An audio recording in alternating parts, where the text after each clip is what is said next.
Fue precisamente en el aniversario del fallecimiento de mi suegra, cuando, por casualidad, descubrí el blister de píldoras anticonceptivas en la habitación de mi cuñada, Isabel, a quien toda la familia de mi marido consideraba el epítome de la virtud y la dulzura. Sin dudarlo un segundo, las cambié a escondidas por otro tipo de pastillas. Y así fue como, en mitad de la noche, el grito desgarrador de mi suegro rasgó el silencio sepulcral, desenterrando un secreto atroz que aquella familia había intentado sepultar con esmero. Aquel día era el 10 de octubre, el tercer aniversario de la muerte de la madre de mi marido. La imponente casa de 3 plantas de la familia Torres, en una urbanización acomodada a las afueras de Sevilla, estaba sumida en una atmósfera tan solemne como asfixiante. El intenso aroma de los lirios blancos, mezclado con el olor de los guisos que subía desde la cocina, se colaba por cada rincón, haciendo que el ambiente, ya de por sí pesado, resultara irrespirable. Como esposa del segundo hijo, me había tocado levantarme a las 4 de la madrugada para prepararlo todo. Un banquete completo con 12 platos elaborados, desde el cordero asado al punto, con su piel dorada y crujiente, hasta una fuente de arroz caldoso con mariscos y un reconfortante consomé hecho a fuego lento durante horas. Todo había pasado por mis manos. Mis brazos estaban agotados, mi espalda dolorida y el sudor empapaba la vieja blusa de algodón que llevaba. Pero no me atrevía a quejarme, ni con media palabra, porque en esta casa conocía perfectamente cuál era mi lugar. Llevaba 6 años casada con Javier y le había dado a la familia Torres 2 hijas, 2 niñas preciosas y obedientes que, a los ojos de mi familia política, no eran más que palomas que tarde o temprano volarían del nido. Lo que este clan anhelaba, lo que mi suegro, el señor Mateo, repetía en cada comida, era un nieto varón, un heredero que continuara el legado de los Torres. Y como yo solo había tenido hijas, toda la culpa, toda la imperfección de esta casa, recaía tácitamente sobre mí. Mi silencio se interpretaba como sumisión, mi diligencia como una obligación, y la existencia de mis hijas y la mía parecía servir únicamente para recordarles una perpetua decepción. En completo contraste conmigo estaba mi cuñada, Isabel. Se había casado con Alejandro, el hermano mayor de mi marido, un año antes que yo. Aún no tenían hijos, pero toda la familia la mimaba y la cuidaba como si fuera una joya. Todos decían que a ella le costaba concebir, que Alejandro debía esforzarse más. Cada mes, mi suegro no escatimaba en gastos, comprando los tratamientos de fertilidad más caros y los suplementos vitamínicos más exclusivos, preparándoselos él mismo con la esperanza de que pronto floreciera. Isabel nunca tenía que mover un dedo en casa. Incluso en un día tan importante como este, mientras yo me afanaba en la cocina, ella estaba sentada en el salón, abanicándose con un abanico de sándalo y quejándose de vez en cuando de lo cansada que estaba. Mi marido Javier, al verla, corrió a preguntarle con preocupación: ¿Te encuentras mal otra vez, Isabel? Le diré a Sofía que te prepare una infusión de ginseng. Sofía, ese es mi nombre.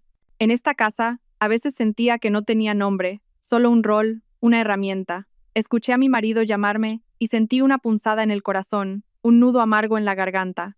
Él también era mi marido, el padre de mis hijas, pero delante de su familia, siempre elegía humillarme para complacerlos. En silencio, serví una taza de infusión caliente y la subí con cuidado.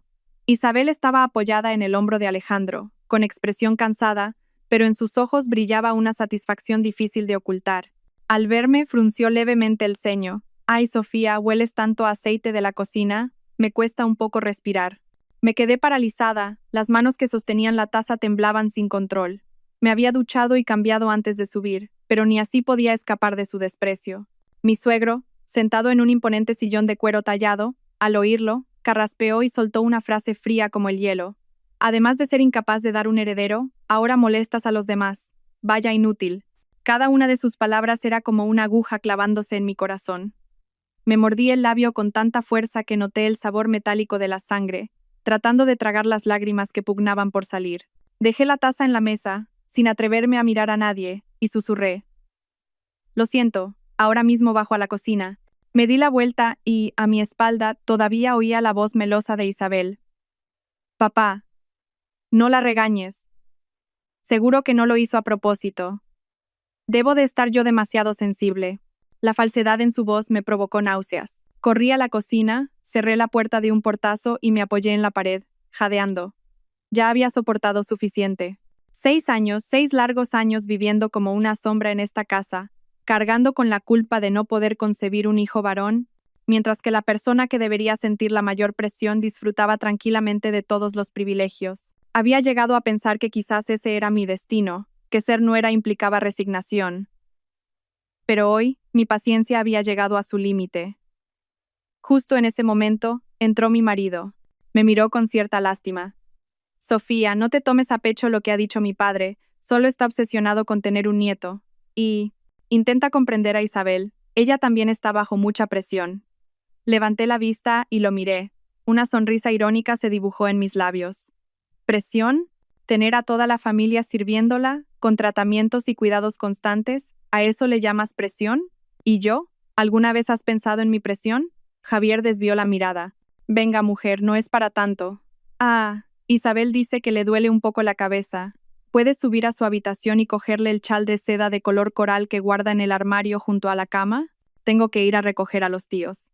Dicho esto, se fue a toda prisa, como si temiera enfrentarse a mí un segundo más. Me quedé helada en la cocina, con el corazón vacío. Incluso mi propio marido consideraba natural que yo sirviera a mi cuñada. Respiré hondo, apartando mis emociones turbulentas, y decidí subir a la habitación de mi cuñada. Su dormitorio era el doble de grande que el nuestro, decorado con lujo y muebles caros. Un ligero olor a hierbas medicinales se mezclaba con el de un perfume de alta gama. Me acerqué al armario de la mesita de noche y abrí suavemente el cajón. El chal de seda estaba doblado, en la parte superior, pero al cogerlo, mi codo rozó accidentalmente un pequeño neceser que estaba al lado. El neceser cayó al suelo, y su contenido se desparramó, una barra de labios, una polvera y, algo más, un blister de pastillas blancas. Me agaché para recogerlo y, en ese instante, mi mundo se derrumbó. Era un blister de píldoras anticonceptivas de uso diario, de 28 comprimidos, y ya había tomado más de la mitad. Sostuve las pastillas en la mano, temblando de pies a cabeza, no de miedo, sino de una furia incontenible que ardía en mi pecho. Así que era eso. Así que su supuesta infertilidad, su cansancio, su presión, no eran más que una farsa perfectamente orquestada. Ella no quería tener hijos. Había estado engañando a toda esta familia, convirtiéndome en la cabeza de turco durante todos estos años. Todos los desprecios, las miradas de desdén, las injusticias que había soportado, todo provenía del egoísmo y la mentira de esa mujer. Apreté el blister en mi mano, los nudillos se me pusieron blancos. Una idea, loca pero audaz, cruzó mi mente. No la desenmascararía ahora mismo. No, eso sería demasiado fácil para ella. Le haría pagar por todo el daño que me había causado, pero de una forma que jamás podría imaginar. De repente, recordé que en el cajón de mi marido había un frasco de pastillas que un amigo le había regalado. Dijo que eran estimulantes sexuales, tanto para hombres como para mujeres, y le advirtió que las usara solo cuando fuera necesario. Javier nunca las había tocado. Con sigilo, volví a meter el blister de anticonceptivos en el neceser, dejé el chal sobre la cama y salí de la habitación sin hacer ruido. Fui directamente a mi cuarto, con el corazón latiendo como un tambor de guerra. Era hora de que yo, y solo yo, bajara el telón de esta farsa. De vuelta en mi habitación, cerré la puerta con llave, con el corazón todavía desbocado. El blister de mi cuñada yacía en la palma de mi mano, frío al tacto pero con un calor que quemaba. Ya no era solo un medicamento. Era la prueba de 6 años de injusticia, la encarnación de todos los insultos, de todas las noches en las que me tragué las lágrimas en silencio. Me había preguntado a menudo por qué el destino era tan cruel conmigo, por qué me había tocado una familia política tan despiadada y un marido tan pusilánime. Pero quizás el destino no era injusto. Quizás solo me estaba dando la oportunidad de reclamar mi propia justicia. Y esa oportunidad era ahora. Abrí con cuidado el cajón de Javier. En el fondo, debajo de varias camisas viejas, había un pequeño frasco de cristal oscuro, sin etiqueta. Esa era mi arma secreta. Aquel frasco que el mejor amigo de Javier le había puesto en la mano una noche de borrachera, diciendo que era importado, de efecto inmediato. Javier, siendo un hombre prudente y con un ego sensible, nunca se había atrevido a probarlo. Una vez me dijo, estas tonterías te pueden matar un día, pero esa tontería se había convertido hoy en mi as en la manga. Con unas pinzas pequeñas, saqué con cuidado cada una de las píldoras anticonceptivas de Isabel del blister. Mis manos temblaban, no de miedo, sino de una mezcla de rabia y satisfacción perversa que crecía dentro de mí. Cada pastilla que sacaba me traía a la memoria una injusticia del pasado. La primera, El día que nació mi primera hija, mi suegra aún vivía. Apenas miró a su nieta y suspiró. Otra paloma que se irá del nido. La segunda, cuando Isabel compró un bolso de marca y mi suegro la elogió sin cesar por su buen gusto, diciendo que sabía vestir para dar prestigio a la familia. Yo, que llevaba un vestido nuevo comprado en el mercado, recibí una mueca de desdén. Se nota que es barato, qué pinta más vulgar. La tercera, la cuarta, la quinta. Innumerables comidas que tuve que hacer sola en la cocina, comentarios sarcásticos, miradas de desprecio de toda la familia. Me convirtieron en una criminal solo porque no podía darles un nieto varón, mientras la verdadera culpable se sentaba a la mesa, interpretando a la perfección su papel de nuera devota y anhelante de un hijo. Tras sacar todas las pastillas restantes, usé una pequeña cuchilla para raspar un poco de polvo de la pastilla estimulante de mi marido. No me atreví a usar mucho, solo una cantidad minúscula, lo suficiente para causar un efecto secundario indeseado. Con sumo cuidado, introduje el polvo en los huecos vacíos del blister y luego lo sellé con una fina capa de papel de aluminio, intentando que pareciera lo más natural posible. Una vez terminado, volví a colocar el blister en el neceser de Isabel, dejando todo tal y como estaba, sin dejar rastro. Hice todo esto en un silencio sepulcral, hasta mi respiración se volvió imperceptible. Me sentía como una funambulista. Un solo error podría precipitarme al abismo, pero ya no había marcha atrás. Ellos me habían empujado a esto, así que no podían culparme por volverme despiadada. Llevé el chal de seda al salón y se lo di a Isabel. Ella lo cogió, su voz todavía débil. Gracias, Sofía. Eres una buena cuñada, no como yo, que no puedo ayudar en nada. Solo sonreí levemente, una sonrisa cuyo significado nadie podría comprender. No es nada, Isabel. Tú descansa y ponte buena, yo me encargo de todo. El resto de la tarde seguí siendo la nuera diligente y silenciosa. Fregué una montaña de platos, limpié la casa hasta dejarla impecable. Nadie de la familia me preguntó si estaba cansada, nadie me ofreció ayuda, lo consideraban mi deber. Mi marido, después de llevar a los tíos a casa, se sentó en el salón a ver la televisión, echando un vistazo de vez en cuando a la cocina para ver si ya había terminado. La cena transcurrió en la atmósfera de siempre.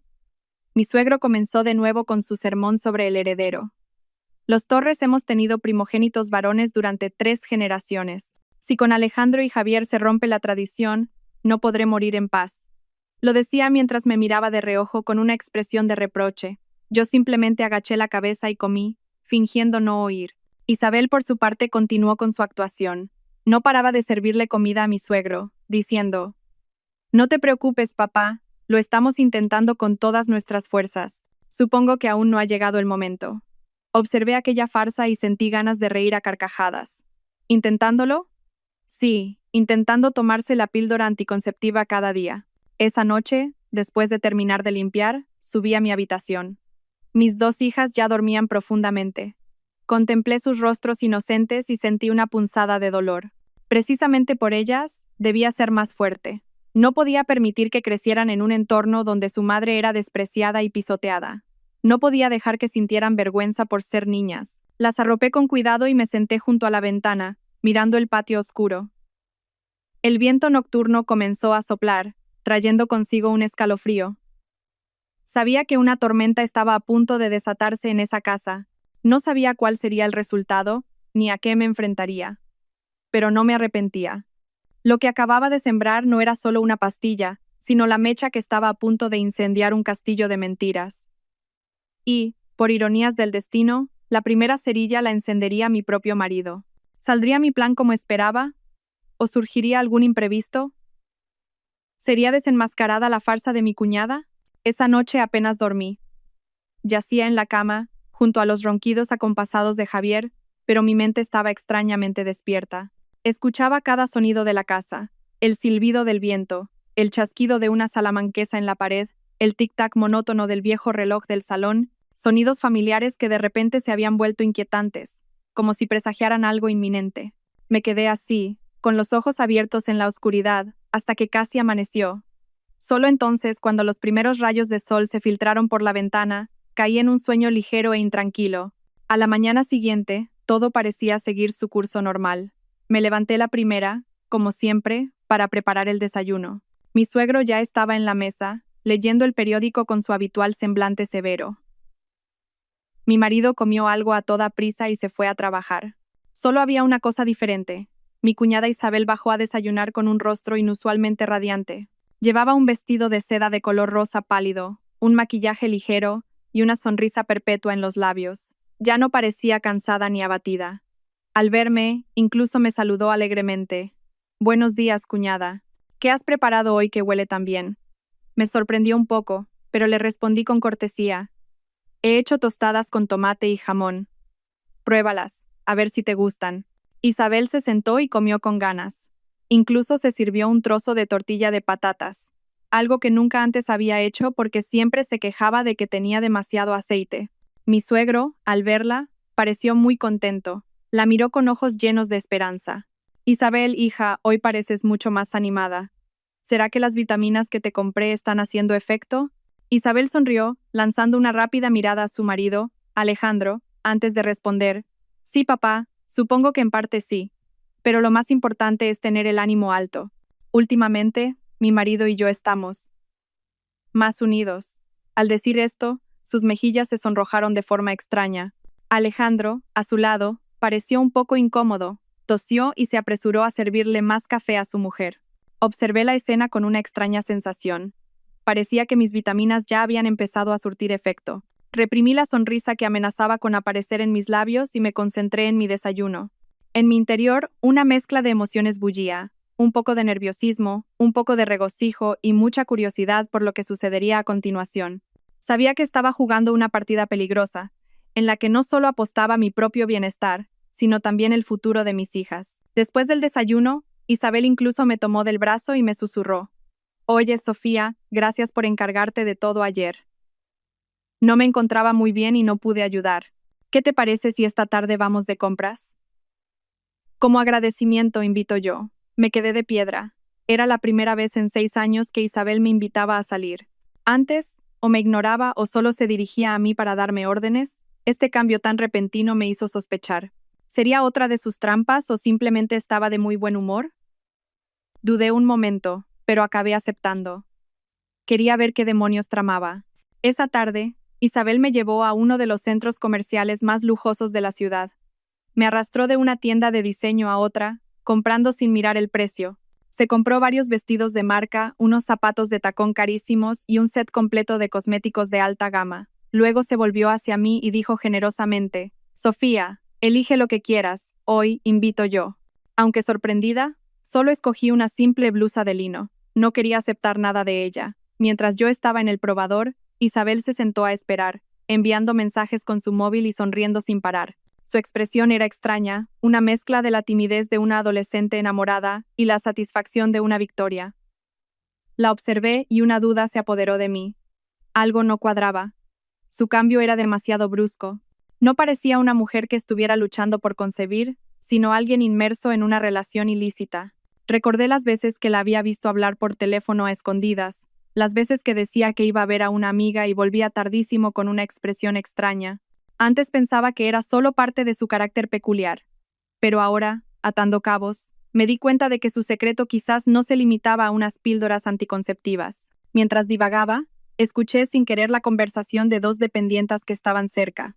Cuchicheaban entre ellas, mirando de vez en cuando hacia Isabel. «Oye, esa señora del vestido rosa me suena. ¿No es la mujer del jefe Alejandro del departamento de ventas de la empresa X?» «Sí, es ella. Últimamente la he visto mucho por aquí con un señor mayor, bastante gordo. Dicen que es un socio importante de la empresa. Parecían muy íntimos, quién sabe. Bueno, no es asunto nuestro, pero hay que ver qué suerte tiene, con un marido que la adora y otro que la mima». Sus palabras fueron como un rayo. Me quedé paralizada en el probador, con un escalofrío recorriéndome el cuerpo. Jefe Alejandro, el nombre de su marido. Un señor mayor, gordo, un socio importante. ¿Acaso Isabel no solo estaba engañando a su familia política, sino que además le era infiel a su marido? Un secreto sobre otro secreto, una verdad más terrible que la anterior. Sentí que la cabeza me daba vueltas. La cuñada que yo creía egoísta y falsa era, en realidad, mucho más aterradora. No era un zorro, era una serpiente venenosa disfrazada de cordero. Salí del probador, esforzándome por mantener la compostura.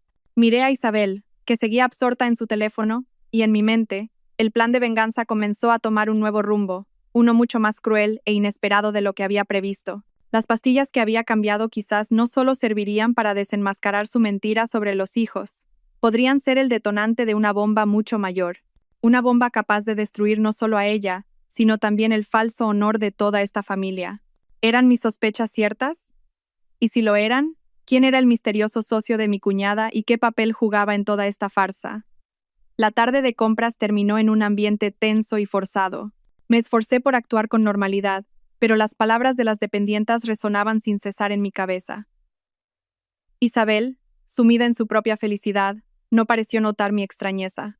De camino a casa, no dejó de presumir de sus compras y de lo mucho que Alejandro la mimaba. Yo escuchaba en silencio.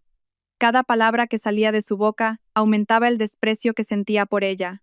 Una mujer que le ponía los cuernos a su marido y aún podía hablar con tanta naturalidad de su amor, era simplemente repugnante. Al llegar a casa, puse la excusa del cansancio y subí a mi habitación.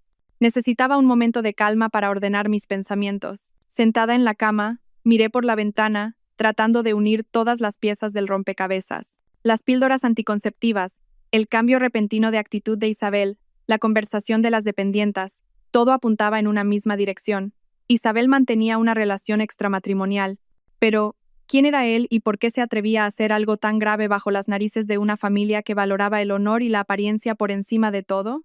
Empecé a pensar en los hombres que habían formado parte de la vida de Isabel. Apenas salía, no tenía muchos amigos. Su círculo social se limitaba a la empresa de Alejandro y a los contactos de negocios de la familia. Un socio importante, mayor, gordo. Esa descripción me hizo recordar a alguien. El señor Vargas, un socio de negocios de mi suegro desde hacía muchos años. Tendría más de 50 años, era corpulento y siempre iba impecablemente vestido. Venía a menudo a casa a cenar para hablar de negocios con mi suegro y Alejandro. Cada vez que venía, traía regalos caros y no dejaba de halagar a Isabel. Isabel, qué mujer tan guapa y elegante. Con razón tienes a nuestro Alejandro loco perdido. Tener una nuera como usted es una bendición, Mateo. Antes yo pensaba que eran simples cumplidos, pero ahora, recordándolo, notaba que algo no encajaba. La forma en que el señor Vargas miraba a Isabel no era la de un adulto mirando a una joven. Había en sus ojos un matiz de deseo, de posesión, y Isabel, cada vez que él la halagaba, fingía timidez, pero sus ojos delataban un aire de triunfo. Una vez, incluso vi al señor Vargas deslizar discretamente una pequeña caja en la mano de Isabel, y ella la guardó rápidamente en su bolso. En aquel momento no le di importancia, pero ahora, si realmente era él, la situación se volvía extremadamente complicada. El señor Vargas no solo era un socio, sino también un amigo cercano de mi suegro. Sus negocios estaban entrelazados, con contratos millonarios que afectaban a la empresa familiar. Si esto salía a la luz, no sería solo un escándalo familiar, sino que podría provocar una crisis empresarial, incluso la quiebra de la compañía de los Torres. Quizás por eso Isabel se sentía tan segura de sí misma. Sabía que tenía en sus manos un as que le permitía controlar a toda la familia. No necesitaba tener un hijo varón, no necesitaba ser una nuera ejemplar, porque poseía algo mucho más poderoso. Su relación con el hombre que controlaba el destino económico del clan. Un escalofrío me recorrió la espalda. Los cálculos de Isabel superaban con creces mi imaginación. Había convertido su matrimonio en una partida de ajedrez en la que su marido, Alejandro, era un simple peón, y mis hijas y yo nos habíamos convertido, sin saberlo, en el sacrificio necesario para ocultar sus sucias maquinaciones. Cuanto más lo pensaba, más crecía mi indignación. No podía permitir que siguiera campando a sus anchas. Tenía que hacer algo para desenmascarar su verdadera cara. No solo por mí, sino por todas las personas inocentes que estaba utilizando. Pero, ¿cómo? No tenía pruebas concretas. Todo eran suposiciones. Si hablaba ahora, nadie me creería. Incluso podrían acusarme de envidiosa, de inventar calumnias para perjudicarla. Necesitaba un plan perfecto, un golpe mortal que la dejara sin escapatoria. Y entonces, volví a pensar en el frasco de pastillas de mi marido. Quizás esa era la llave que abriría todas las puertas. Tenía que crear una situación, un escenario en el que el secreto de Isabel saliera a la luz por sí mismo, de forma natural e irrefutable. Empecé a trazar un plan detallado en mi mente. Debía ser paciente, esperar el momento oportuno, y ese momento, quizás, no estaba muy lejos. Esa noche, durante la cena, mi suegro anunció con alegría: La semana que viene, el señor Vargas vendrá a cenar. Acaba de cerrar un gran contrato y quiere celebrarlo con nosotros. Preparaos todos para recibirlo como se merece. Especialmente tú, Isabel. Prepara alguno de tus postres especiales para agasajar a nuestro invitado de honor. Sentí que el corazón me daba un vuelco. Ahí estaba. Mi oportunidad había llegado. Aquella cena no sería solo una celebración. Sería el escenario final para la obra de teatro de Isabel. Y yo sería la directora de ese sorprendente acto final. Miré a Isabel. Sonreía radiante. Sus ojos brillaban de una forma extraña. Estaba feliz porque iba a ver a su amante, sin saber que una trampa perfecta la estaba esperando. Yo también sonreí, una sonrisa discreta. En esta partida de ajedrez, me tocaba mover la ficha decisiva. ¿Lograría tender una trampa a mi cuñada y a su amante en la propia casa de mi marido? ¿Cómo se desarrollaría esa fatídica cena? La semana transcurrió en una tensa espera. Yo seguí interpretando mi papel de nuera dócil y callada, dedicada a las tareas del hogar y a mis hijas. Pero en mi interior, una tormenta se estaba gestando en silencio. Dediqué toda la semana a preparar mi plan hasta el más mínimo detalle. Observé las rutinas de cada miembro de la familia, especialmente las de Isabel. Me di cuenta de que cada tarde, después de tomarse la infusión revitalizante que le preparaba mi suegro, solía subir a su habitación a descansar durante 1 hora. Ese era mi momento de oro para actuar. Finalmente llegó el día de la visita del señor Vargas. Era un sábado. El cielo estaba despejado y el sol brillaba con fuerza. Toda la familia parecía emocionada y feliz. Mi suegro se había puesto su mejor traje y no paraba de dar órdenes en el salón. Alejandro y mi marido se encargaban de decorar la mesa, mientras que Isabel, como era de esperar, era la más deslumbrante de todos. Llevaba un vestido largo de color rojo vino que realzaba sus curvas. Se había maquillado más de lo habitual, con los labios de un rojo intenso y una mirada insinuante. Viéndola, nadie pensaría que era una mujer con problemas para concebir, sino más bien una que se preparaba para una cita romántica. Yo, como siempre, era la responsable de la cocina, pero esta vez no me sentía ni cansada ni humillada. Al contrario, una extraña excitación me recorría. Cada plato que cocinaba, cada fuente que decoraba, formaba parte de mi plan. Preparé a propósito platos de sabores intensos, picantes, y saqué una botella de un licor de hierbas casero que a mi suegro le encantaba. Un licor con fama de ser un potente vigorizante. Sabía que el señor Vargas era un buen bebedor y que no podría rechazar la invitación de mi suegro. Sobre las 8 de la tarde llegó el señor Vargas. Mismo aspecto de siempre, corpulento, cara lustrosa y un ostentoso reloj de oro en la muñeca. Nada más entrar, su risa resonó por toda la casa. Buenas noches, Mateo, buenas noches a todos. ¿Cuánto tiempo? Sigues en plena forma. Mi suegro salió a recibirlo con una sonrisa. Ricardo, bienvenido. Me alegro enormemente por tu nuevo contrato. El señor Vargas le estrechó la mano, pero su mirada no dejaba de buscar a Isabel, que estaba de pie, con aire recatado, junto a Alejandro. No es para tanto, Mateo. Todo ha sido gracias a tu ayuda y a la de la empresa. Ah, buenas noches, Isabel. Estás radiante esta noche. Isabel sonrió, con las mejillas sonrosadas. Buenas noches, don Ricardo. Es usted muy amable. La cena comenzó en un ambiente festivo. Todos brindaron por el éxito del señor Vargas. Mi suegro no paraba de llenar las copas. El señor Vargas, por su parte, se mostró muy entusiasta, bebiendo una copa tras otra. Isabel, sentada a su lado, le servía comida de vez en cuando. Sus miradas se cruzaban fugazmente, cargadas de mensajes que solo ellos entendían. Alejandro y mi marido, ajenos a todo, hablaban animadamente de negocios, sin percatarse de la extraña tensión que flotaba en el ambiente. Yo, sentada en un extremo de la mesa, lo observaba todo en silencio. Apenas probé el vino, necesitaba mantener la mente despejada. Cuando la cena alcanzó su punto álgido y todos estaban ya bastante alegres por el alcohol, supe que había llegado mi momento. Puse la excusa de que una de mis hijas no se encontraba bien y pedí permiso para subir a mi habitación. Subí las escaleras sigilosamente, pero en lugar de ir a mi cuarto, me desvié hacia la habitación de mi cuñada. La puerta estaba entornada. Entré con cuidado. La habitación estaba vacía, solo impregnada del olor a perfume y a hierbas. Me dirigí rápidamente al tocador de Isabel, donde reposaba la taza con el resto de la infusión que aún no se había tomado. Saqué de mi bolsillo una de las pastillas estimulantes de mi marido, la trituré hasta convertirla en un polvo fino y lo vertí todo en la taza. Con una cucharilla, lo removí hasta que se disolvió por completo. Luego dejé todo como estaba. Lo hice todo en menos de 1 minuto, con rapidez y sin hacer el más mínimo ruido. Antes de salir, coloqué mi teléfono móvil en un rincón discreto, con la cámara grabando. Quería registrar todo lo que estaba a punto de suceder. Sería la prueba irrefutable de su culpabilidad. Volví a la mesa, con el rostro impasible. Unos 10 minutos después, Isabel también pidió permiso para retirarse, diciendo que se sentía un poco cansada. Mi suegro incluso le dijo con preocupación: «Sube, tómate lo que queda de la infusión y descansa. Esas hierbas son muy buenas». Isabel sonrió y respondió: «Sí, papá, ahora mismo». Subió las escaleras, sin saber que lo que la esperaba no era un dulce sueño, sino una pesadilla. La fiesta continuó, pero mi mente ya no estaba allí, solo esperaba. Esperaba el grito que lo destaparía todo. Todo estaba perfectamente planeado, pero no contaba con que mi plan sufriría un giro inesperado, un giro que haría que todo fuera aún más dramático y aterrador de lo que había imaginado. ¿Qué sucedería en la habitación de mi cuñada y qué imprevisto desviaría el curso de mi plan?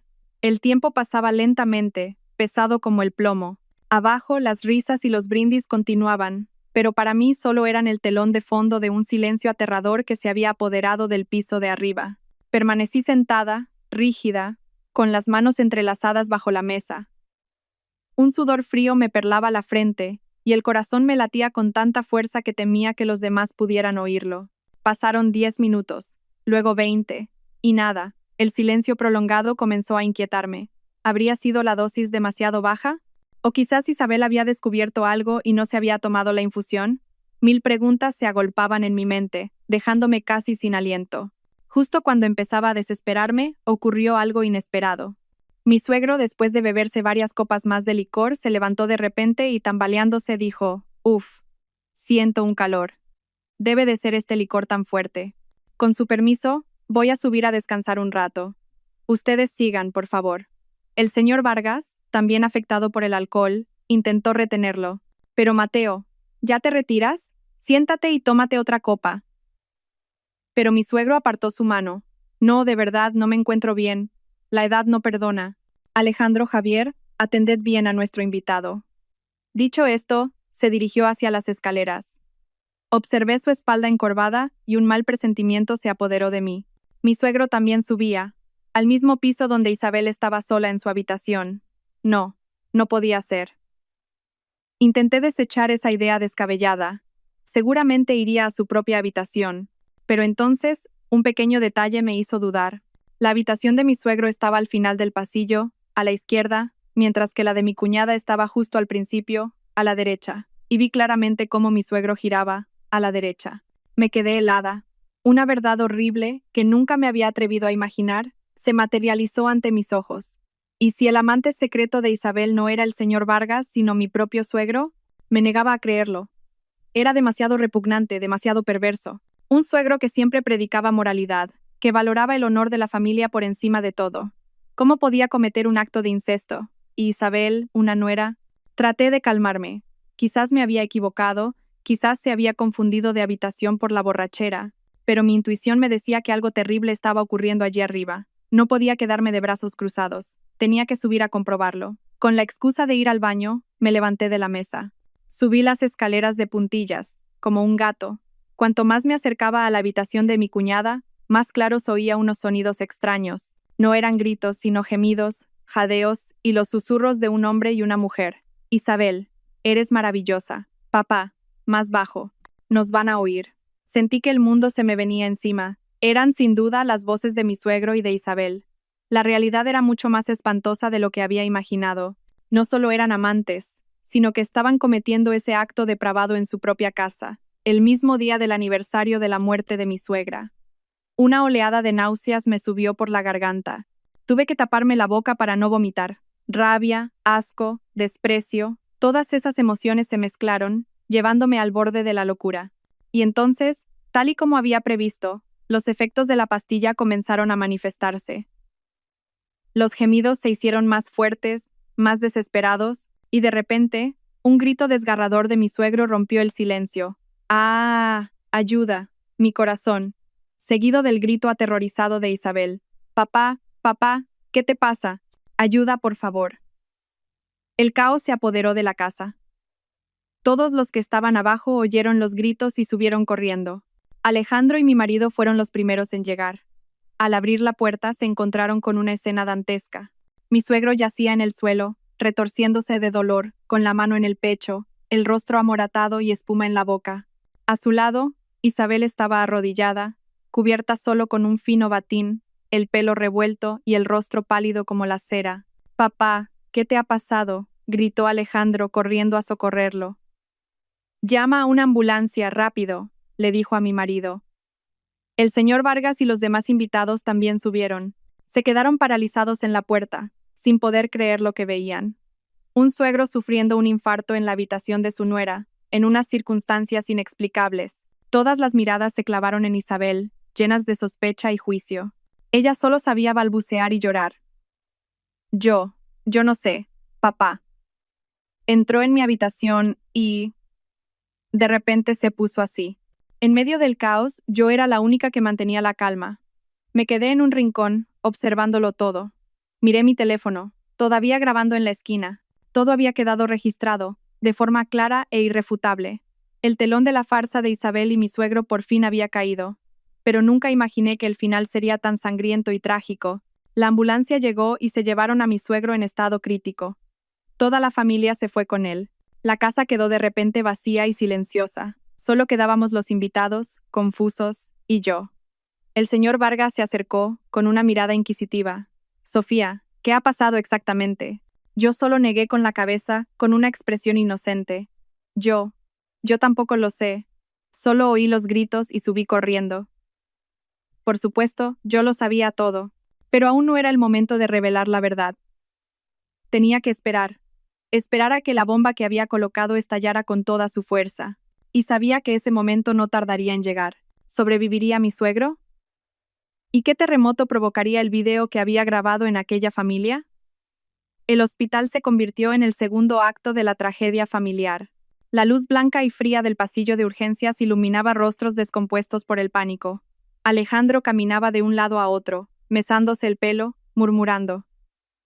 ¿Por qué? ¿Por qué hoy? Mi marido, Javier, estaba acurrucado en un rincón, con la cara entre las manos, los hombros sacudidos por los sollozos. E Isabel estaba sentada en un banco, encogida. La chaqueta que Alejandro le había echado por encima no podía ocultar sus temblores. Sus ojos miraban a todas partes, lanzándome miradas que mezclaban odio y súplica. Yo me senté a cierta distancia, como una espectadora. No lloraba ni mostraba preocupación. En sus ojos, probablemente yo era una esposa insensible, pero solo yo sabía lo aterradora que era mi calma en ese momento. Esperaba, como un depredador espera a que su presa caiga en la trampa. Tras casi 2 horas de angustiosa espera, un médico salió de urgencias. Se quitó la mascarilla, con rostro cansado y grave. ¿Quiénes son los familiares del paciente Mateo Torres? Somos nosotros, se apresuró a decir Alejandro. Doctor, ¿cómo está mi padre? El médico negó con la cabeza y suspiró. Hemos hecho todo lo posible. El paciente ha sufrido un infarto agudo de miocardio. Su estado es muy grave. Ha superado la fase crítica, pero permanecerá en cuidados intensivos. La familia debe prepararse para lo peor. Luego, miró a Alejandro y a Javier y, bajando la voz, preguntó, «¿Antes del infarto, el paciente consumió algún tipo de estimulante?» Los análisis de sangre muestran una alta concentración de sildenafilo, un principio activo común en los fármacos para la disfunción eréctil. Esta sustancia, combinada con sus antecedentes cardíacos, es la causa directa del ataque. El pasillo se quedó en silencio. «¿Fármacos? ¿Para la disfunción eréctil?», balbuceó Alejandro, pálido. «No, es imposible. Mi padre nunca ha tomado esas cosas». Mi marido también levantó la cabeza, desconcertado. «Es cierto. Mi padre es muy cuidadoso con su salud. Tiene que haber un error». Las miradas de todos, incluido el médico, se volvieron instintivamente hacia Isabel. Ella dio un respingo y negó con las manos, con la voz rota. «Yo no he sido. No sé nada. No me miréis así». Pero su pánico solo aumentó las sospechas. Alejandro se giró bruscamente y la agarró por los hombros, gritando, «Isabel, dime la verdad. ¿Qué pasó en esa habitación? ¿Por qué estaba mi padre allí? ¿Y por qué tiene esa sustancia en la sangre?» No lo sé», sollozó Isabel. «Yo estaba descansando. y papá entró diciendo que se encontraba mal, y de repente, le pasó esto. De verdad que no sé nada. Su débil negativa no convenció a nadie. Alejandro perdió el control, la sacudió con fuerza. Mientes, no te creo, algo has hecho. ¿Le diste algo a mi padre? No, yo no hice nada, gritó ella desesperada. La discusión se acaloró, atrayendo la atención de la gente. Una enfermera tuvo que salir a pedir silencio. Fue entonces cuando me levanté lentamente y me acerqué. Miré a Isabel a los ojos, con una frialdad cortante, y dije en voz alta, para que todos me oyeran: cuñada, quizás yo sepa por qué papá tiene esa sustancia en la sangre. Los tres se giraron para mirarme, sorprendidos. Isabel me miró con los ojos desorbitados, una mezcla de asombro y terror. ¿Qué? ¿Qué dices, Sofía? No le respondí. Me dirigí a Alejandro y a Javier. Creo que deberíamos volver a casa y examinar la taza de infusión que Isabel se estaba tomando justo antes de que papá sufriera el ataque. Recuerdo que no se la terminó. Mis palabras fueron como un jarro de agua fría. Alejandro se detuvo, pensativo. Mi marido preguntó, confuso: ¿la infusión? ¿Qué tiene que ver? Solo Isabel entendió. Su rostro se volvió blanco como el papel. Balbuceó: La infusión no tiene nada. Es solo una infusión normal. ¿Ah, sí? Esbocé una sonrisa burlona. Entonces, ¿por qué pareces tan asustada? ¿O es que en esa taza hay algo que no quieres que sepamos? Había logrado sembrar la duda en sus mentes. Sabía que ahora no podrían dejar de pensar en esa posibilidad. Mi obra entraba en su clímax. No necesitaba hacer mucho más. Solo mover una ficha y todo el tablero se derrumbaría.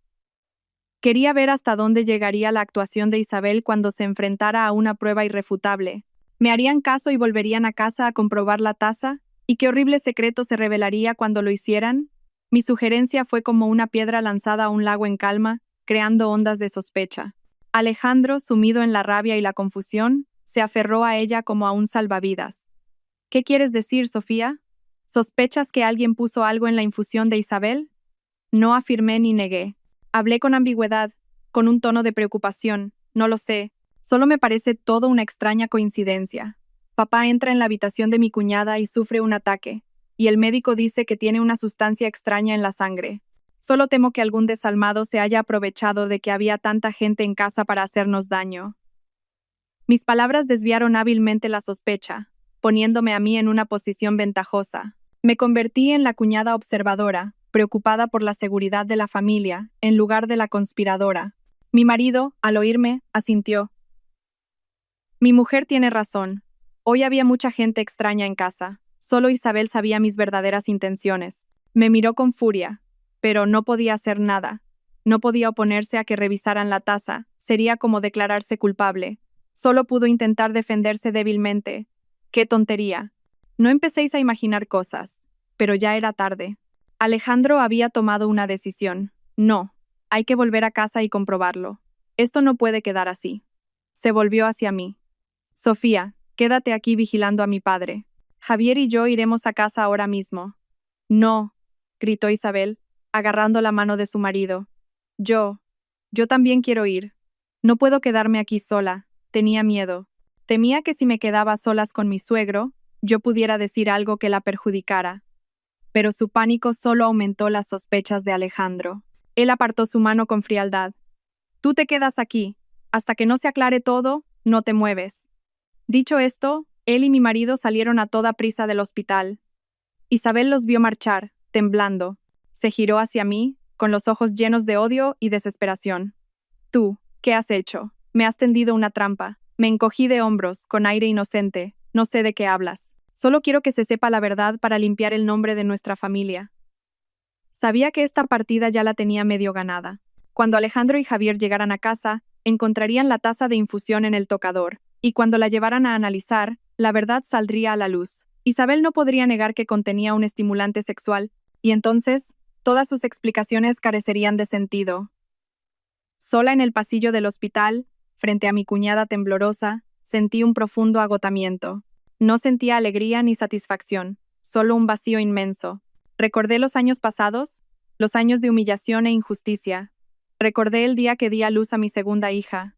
Nadie de la familia política vino a verme. Solo Javier apareció un momento. Me dio algo de dinero y se fue. Mis padres están enfadados. No los culpes, dijo. Yo, en la cama del hospital, con mi pequeña en brazos, lloré en silencio. ¿Qué había hecho mal? Solo era una mujer, una madre. ¿Por qué merecía un trato tan cruel? Recordé los aniversarios. Cada año lo mismo. Yo era la primera en levantarme, la que más trabajaba, y la última en sentarme a comer las sobras en la cocina, mientras Isabel se sentaba en la mesa principal, junto a mi suegro, recibiendo todas las atenciones. Una vez, mi hija mayor me preguntó inocentemente, «Mamá, ¿por qué la abuela e Isabel comen cordero y nosotras solo verdura?» Sentí que el corazón se me encogía. Solo pude abrazarla y mentir, porque a nosotras nos gusta más la verdura, cariño. Recordé las veces que Isabel me provocó. Rompió un jarrón caro y me echó la culpa. Perdió un anillo de oro y me acusó de ladrona. Y cada vez, mi marido no me defendió. Solo decía, «Aguanta un poco, por el bien de la paz en casa». Su cobardía me dolía más que las calumnias de Isabel. Me había convertido en una extraña en mi propio matrimonio, y recordé ese mismo día, el aniversario de mi suegra. Ni siquiera en un día así me habían dejado en paz. Continuaron con su farsa, convirtiéndome en la culpable, en la extraña. Mi paciencia se había agotado. No podía seguir viviendo en esa mentira. Tenía que rebelarme, no solo por mí, sino por mis hijas. Tenía que demostrarles que su madre no era una mujer débil y sumisa. El recuerdo de esos 6 años de humillación, lejos de debilitarme, fortaleció mi determinación. Las lágrimas que me había tragado, la rabia que había enterrado, se convirtieron en mi fuerza. Miré a Isabel, todavía pálida y sentada enfrente. Era digna de lástima pero también de desprecio. Ella misma había destruido su vida, arrastrando a otros con ella. Un rato después, sonó mi teléfono. Era mi marido. Respondí. Al otro lado su voz temblaba. Sofía, tenías razón. En la taza de Isabel, había algo raro. Respiré hondo, tratando de mantener la voz firme. Ah, sí. ¿La habéis llevado a analizar? No. Pero he probado un poco. Sabe. Extraño. No como una infusión normal. Sofía, ¿quién ha hecho esto? ¿Quién quiere destruir a nuestra familia?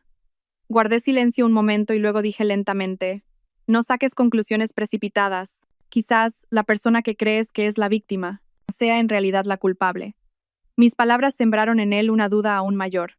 Sabía que, a partir de ese momento, su confianza ciega en su cuñada perfecta comenzaría a desmoronarse. Y eso era exactamente lo que quería. El drama no había terminado. Lo mejor estaba por llegar. Cuando se publicaran los resultados del análisis y cuando el video que había grabado saliera a la luz, entonces sí que todo estallaría. ¿Qué haría mi marido después de mis insinuaciones? ¿Y cómo reaccionaría la familia al descubrir la verdad sobre la infusión revitalizante? La llamada de mi marido terminó en un silencio tenso. Sabía que mis palabras le habían afectado. Ya no creía ciegamente en su cuñada. Había empezado a dudar, y esa era la primera grieta en el muro de mentiras que Isabel había construido. Una hora después, Alejandro y Javier regresaron al hospital. Sus rostros ya no reflejaban pánico, sino una ira y una decepción profundas. Alejandro no dijo nada. Se dirigió directamente hacia Isabel y le dio una bofetada que resonó en todo el pasillo. «Zorra, ¿cómo te atreves?», gritó, con los ojos inyectados en sangre. Isabel cayó al suelo, sujetándose la mejilla hinchada. «¿Qué? ¿Qué dices? ¿Qué he hecho mal?» ¿Qué has hecho?», rugió Alejandro mostrándole un teléfono móvil con una conversación en la pantalla. «Explícame qué es esto». Eché un vistazo. Eran mensajes subidos de tono entre Isabel y otro hombre. «Te echo de menos. Mi marido se ha ido de viaje otra vez. Esta noche me tomaré la infusión especial que me prepara mi suegro. Prepárate, le he añadido un ingrediente secreto. Te aseguro que no olvidarás esta noche». El rostro de Isabel cambió de color. Eso no es mío. Alguien me ha tendido una trampa. ¿Una trampa?, rió Alejandro amargamente. ¿Tu teléfono? ¿Tus mensajes? ¿Y todavía lo niegas? Así que todo este tiempo me has estado engañando. Fingías que no podías tener hijos mientras tomabas anticonceptivos a escondidas. Fingías ser una santa mientras te acostabas con otro. Y hoy pensabas drogar a tu amante para revolcarte con él en nuestra propia casa. En el aniversario de la muerte de mi madre. No tienes vergüenza. Mi marido, a su lado, la miraba con asco. Cuñada, nunca pensé que fueras así. Has convertido a mi hermano en un idiota y a nuestra familia en el hazmerreír. Y casi matas a mi padre. Resultó que, al volver a casa, no solo encontraron la taza, sino también un segundo teléfono que Isabel escondía bajo la almohada. Un teléfono sin contraseña que contenía todos sus sucios secretos. Mi plan había funcionado mejor de lo que esperaba. No necesité mostrar mi video. La verdad se había revelado por sí sola. Isabel ya no tenía escapatoria. Se derrumbó en el suelo, llorando. Lo siento. Perdóname, Alejandro. Por favor. No volverá a pasar. ¿Perdonarte? La miró él con frialdad. ¿Crees que puedo perdonarte? Lo has destruido todo. Mi honor, mi familia, mi amor. Se acabó. Se volvió hacia mi marido. Javier, llama al abogado. Me divorcio. Haré que pague por todo lo que ha hecho. La escena atrajo la atención de todos en el hospital. La familia Torres, siempre tan orgullosa de su reputación, exhibía ahora sus trapos sucios en público. Yo observaba desde un rincón. No sentía alegría, solo un vacío inmenso. Mi venganza había tenido éxito, pero el precio era demasiado alto. Una familia destrozada, un hombre al borde de la muerte y unos niños inocentes que sufrirían las consecuencias. Pero, ¿y si no lo hubiera hecho? ¿Habría seguido viviendo en la injusticia? ¿Mis hijas habrían crecido siendo menospreciadas?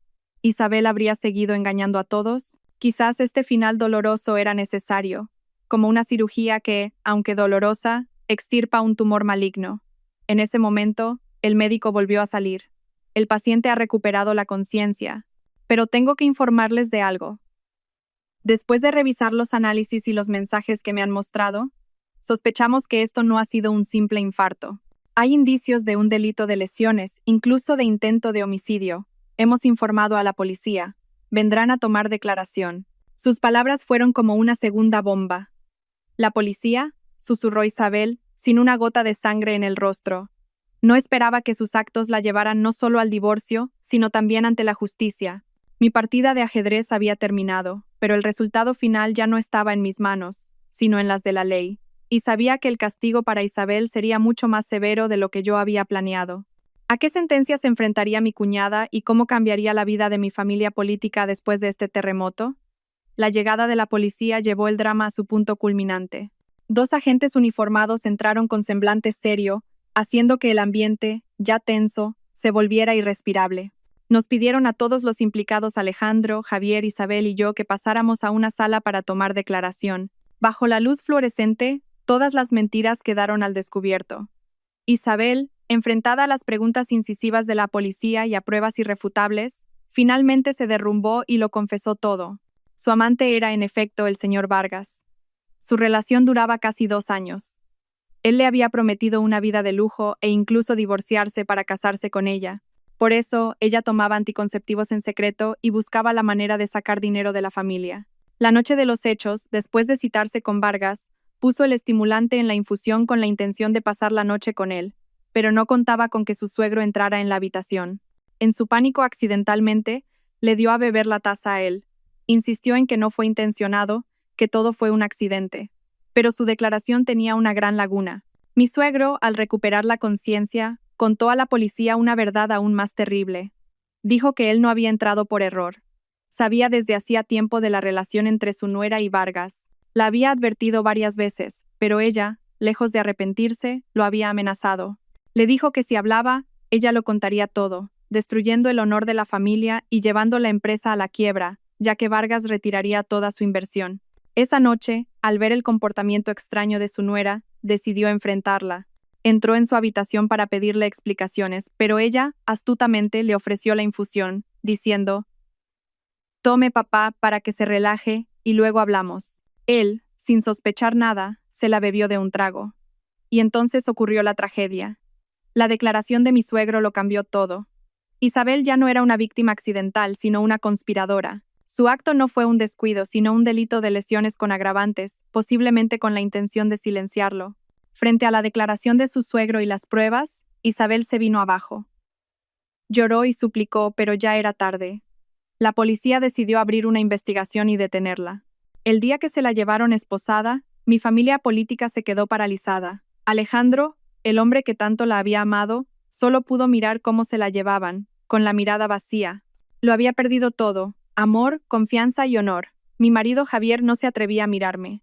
Sabía que, si no hubiera sido por su silencio y cobardía, nada de esto habría pasado. Y yo lo presencié todo desde un rincón. No sentí satisfacción, solo un profundo cansancio. Mi venganza había ido mucho más lejos de lo que jamás imaginé. Tras la detención de Isabel, un luto se apoderó de la casa. Mi suegro, aunque fuera de peligro, quedó muy debilitado. Postrado en una cama, dependía de otros para todo. La empresa familiar se hundió. Vargas, al enterarse, retiró inmediatamente su capital, llevando la compañía a la bancarrota. Alejandro, hundido en una depresión, abandonó el trabajo y se refugió en el alcohol. El peso de la familia recayó sobre Javier. Tuvo que hacerse cargo de todo, cuidar de su padre, intentar salvar la empresa y enfrentar las habladurías de la gente. Envejeció 10 años en pocos meses. Cada vez que me veía, bajaba la mirada, lleno de remordimiento. Una noche, vino a hablar conmigo. No dijo nada. Solo se arrodilló ante mí. Sofía, lo siento, dijo con voz ahogada. Todo es culpa mía. Si no hubiera sido tan cobarde, si te hubiera defendido, nada de esto habría pasado. ¿Podrás perdonarme? Miré al hombre arrodillado a mis pies. El hombre al que una vez amé con todo mi corazón. Pensé que nunca podría perdonarlo, pero al verlo en ese estado, no sentí odio, solo lástima. Lo ayudé a levantarse. Levántate. Lo hecho está. No te culpo, ni te guardo rencor. Solo espero que puedas rehacer tu vida y cuidar de tu familia. Sabía que entre nosotros ya no había futuro. Mi amor por él había muerto, junto con los años de humillación. Ahora solo quería una vida tranquila con mis hijas. Me divorciaría, no por venganza, sino para liberarnos a ambos. La vida de cada uno tomaría un rumbo diferente, pero los fantasmas del pasado, probablemente, los perseguirían para siempre. ¿Encontraría yo la paz después de todo? ¿Y cómo sería mi nueva vida y la de mis hijas? Mi petición de divorcio no sorprendió a Javier. Probablemente, en el fondo, sabía que era inevitable. No insistió ni se opuso. Solo asintió en silencio, con una tristeza infinita en la mirada. Respeto tu decisión. Tú y las niñas merecéis una vida mejor. El divorcio fue rápido y silencioso, sin discusiones ni disputas por bienes. Él aceptó que yo tuviera la custodia completa de nuestras hijas. No pedí nada de la familia Torres. Solo quería llevarme a mis hijas y empezar de cero. El día que me fui de aquella casa, llovía a cántaros. Una lluvia que parecía querer limpiar los tristes recuerdos de los últimos 6 años. Alejandro no salió de su habitación. Mi suegro, postrado en la cama, me dio la espalda sin decir palabra. Solo Javier se quedó en la puerta, viéndonos marchar en silencio. «Mamá, ¿a dónde vamos?», preguntó mi hija mayor, agarrada a mi falda. Me agaché y la abracé, intentando sonreír. «Vamos a una casa nueva, un lugar solo para nosotras 3. ¿Y papá? ¿No viene?». No supe qué responder. Solo la abracé más fuerte. «Papá está ocupado. Vendrá a visitarnos cuando pueda». Salí de aquella casa sin mirar atrás. A mi espalda dejaba una familia rota. Frente a mí, un futuro incierto, pero no tenía miedo. Con mis hijas a mi lado, podría con todo. Alquilé un pequeño apartamento en el centro de la ciudad. No era grande, pero era nuestro hogar. Empecé a buscar trabajo. Con mi título universitario y mi experiencia previa, no tardé en encontrar un puesto como contable en una empresa multinacional. El sueldo no era muy alto, pero suficiente para vivir con dignidad. La nueva vida no fue fácil. Compaginaba el trabajo con el cuidado de mis hijas. A veces me sentía agotada, pero ver sus sonrisas me daba fuerzas. Ellas, por su parte, se portaban de maravilla, como si entendieran la situación. Poco a poco, nuestra vida se estabilizó. Hice nuevas amistades. Me apunté a clases de yoga y a un club de lectura. Descubrí que el mundo era mucho más grande y que había muchas cosas buenas esperándome. Ya no era la nuera de los Torres, ni la mujer de Javier. Era Sofía, una mujer independiente, fuerte y libre. De vez en cuando, Javier llamaba para preguntar por las niñas. Pasaba la pensión puntualmente. Me contó que la empresa familiar había quebrado. Alejandro seguía refugiado en el alcohol, y su padre empeoraba cada día. Tuvieron que vender la casa para pagar las deudas. Ahora vivían de alquiler en un piso pequeño. Dijo que se arrepentía de todo, que ojalá pudiera volver atrás. Yo lo escuchaba en silencio. Ya no sentía dolor ni satisfacción, solo una calma extraña. El pasado había quedado atrás. Una tarde de fin de semana, paseando por el parque con mis hijas, me encontré con un viejo conocido.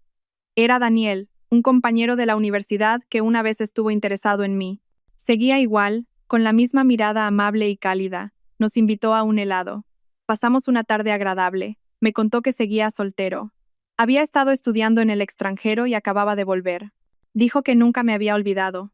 Yo solo sonreí. Sentí que la vida me estaba abriendo una nueva puerta. No sabía qué habría detrás, pero estaba dispuesta a cruzarla. Había superado las peores tormentas. Ahora merecía disfrutar de los días de sol. La vida no siempre es un cuento de hadas, pero después de la lluvia, siempre sale el sol.